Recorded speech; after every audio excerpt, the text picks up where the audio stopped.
तो दोस्तों इस वीडियो में आप लोग को दिखाऊंगा एडवांस इंग्लिश स्ट्रक्चर जो कि डेली लाइफ में सबसे ज़्यादा यूज होते हैं। देखिए आप लोग के सामने सेंटेंसेस है, सिर्फ इसलिए कि वो लड़ नहीं रहा है इसका मतलब ये नहीं है कि वो कमजोर है।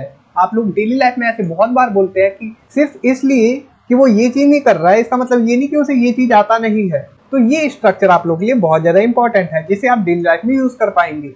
मैं पैसे बचाता हूँ ताकि नया लैपटॉप खरीद सकूं। अब ये ताकि और लास्ट में सकूं वाला कॉम्बिनेशन बहुत ज्यादा काम आता है डेली लाइफ में इंग्लिश बोलने के लिए। तो ये भी स्ट्रक्चर आप लोग को बताऊंगा। मैंने ना तो कार खरीदी और ना ही बाइक, ना तो मैंने और ना ही मेरे दोस्त ने खाना खाया, और इसी प्रकार से और भी स्ट्रक्चर आप लोग को इस वीडियो में जानने को मिलेंगे। तो मैं हूं अनिल कुमार और आप लोग देख रहे हैं डेली इंग्लिश फॉर ऑल।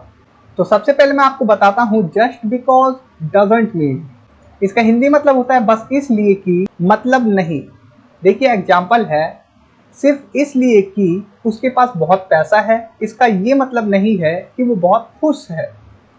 इसे ट्रांसलेट करते हैं और फिर मैं आप लोगों को दिखाता हूं कि स्ट्रक्चर किस प्रकार से होगा इसका। सबसे पहले जस्ट बिकॉज का यूज करेंगे। जस्ट बिकॉज सिर्फ इसलिए he has a just because he has a lot of money, सिर्फ इसलिए कि उसके पास बहुत पैसा है। उसके बाद doesn't mean he is happy. तो ये आपका सेंटेंस बन गया, just because he has a lot of money, सिर्फ इसलिए कि उसके पास बहुत पैसा है, doesn't mean he is happy, इसका ये मतलब नहीं कि वो बहुत खुश है। तो आप लोगों ने इस सेंटेंस में क्या देखा, बहुत ही सिंपल स्ट्रक्चर है। सबसे पहले जस्ट बिकॉज लगाते हैं, उसके बाद सेंटेंस रख देते हैं जो भी है। जैसे कि सिर्फ इसलिए कि उसके पास बहुत पैसा है तो जस्ट बिकॉज, उसके बाद उसके पास बहुत पैसा है हमने ये बना दिया he has a lot of money, उसके बाद डजंट मीन, उसके बाद second sentence he is happy. अब इस वाले सेंटेंस को बनाने की कोशिश करें। सिर्फ इसलिए कि वो लड़ नहीं रहा है इसका मतलब ये नहीं है कि वो कमजोर है। सबसे पहले क्या आएगा, जस्ट बिकॉज बनाइए। Just because present continuous, he is not fighting, इसका मतलब इसके लिए डजंट मीन, उसके बाद sentence he is weak, he is weak. Just because he is not fighting, सिर्फ इसलिए कि वो लड़ नहीं रहा है, डजंट मीन, इसका ये मतलब नहीं ही इज वीक कि वो कमजोर है। अब देखिए सो डैट में, ताकि हो सके वो कड़ी मेहनत से पढ़ाई करती है ताकि वो परीक्षा पास कर सके। तो ये स्ट्रक्चर भी काफ़ी सिंपल है। देखिए सबसे पहले सी स्टडीज, स्ट्रक्चर को समझना हार्ड। कड़ी मेहनत से पढ़ाई करती है, सो डैट, ताकि सी में पास द एग्जाम।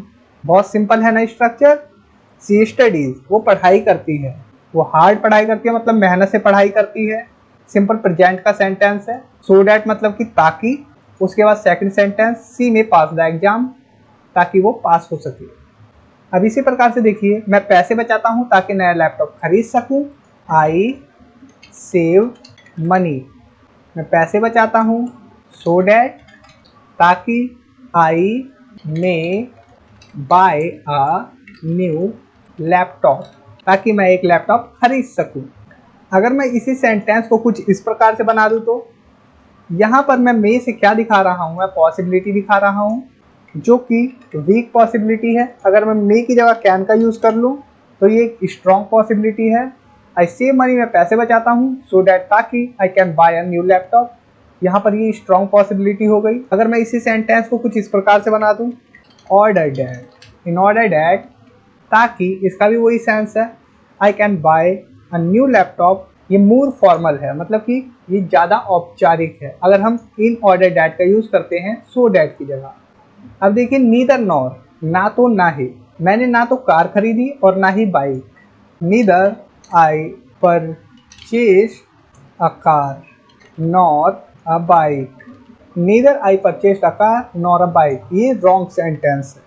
क्यों है रॉन्ग अभी बताता हूँ। इस सेंटेंस को करेक्ट करने के लिए आपको यूज़ करना पड़ेगा I purchased neither a car nor a bike. ये सेंटेंस करेक्ट है।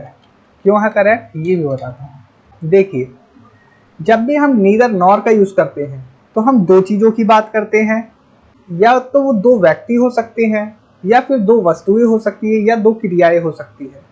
याद रखना, जब भी दो व्यक्तियों की बात हो तो नीदर का यूज होगा पहले व्यक्ति से पहले और नॉर का यूज होगा सेकंड व्यक्ति से पहले। जब भी दो चीजों की बात हो तो नीदर का यूज होगा पहली चीज से पहले और नॉर का यूज होगा दूसरी चीज से पहले।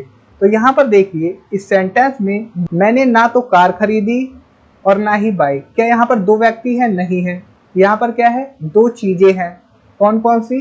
कार और बाइक। ओके, तो यहाँ पर नीदर का यूज कार से पहले होना चाहिए और नॉर का यूज बाइक से पहले। तो ये वाला सेंटेंस करेक्ट है। I purchase neither a car nor a bike.